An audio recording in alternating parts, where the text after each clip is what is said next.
महाराष्ट्र केसरी स्पर्धेच्या उपांत्य फेरीचे पंच नितीश कबालिये यांचं 3 वर्षांसाठी निलंबन करण्याचा निर्णय घेण्यात आलाय। महाराष्ट्र राज्य कुस्तीगीर संघटनेचे अध्यक्ष रामदास तडस यांनी याबाबत माहिती दिली आहे। महाराष्ट्र राज्य कुस्तीगीर संघाच्या वतीने 67वी महाराष्ट्र केसरी कुस्ती स्पर्धा अहिल्यानगर येथे पार पडली होती। सेमीफायनलच्या गादीच्या कुस्तीमध्ये पृथ्वीराज मोहोळ आणि शिवराज राक्षे यांची कुस्ती झाली। त्यामध्ये पृथ्वीराज मोहोळ विजयी झाला।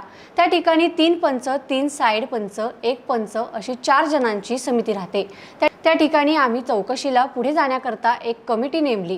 विलास कचुरे आंतरराष्ट्रीय पंच आहेत, त्यांच्या अध्यक्षतेखाली आम्ही कमिटी नेमली। त्या कमिटीमध्ये शिवराज राक्षे तर दोषी आहेच, परंतु त्या ठिकाणी नितीश कबालिये हे पंच दोषी आढळले आहेत। त्यामुळे पंच नितीश कबालिये यांना देखील 3 वर्षांसाठी आम्ही निलंबन केले। राष्ट्रीय कुस्ती स्पर्धेत कुठेही त्यांना पंचगिरी करता येणार नाही, असं रामदास तडस यांनी सांगितले।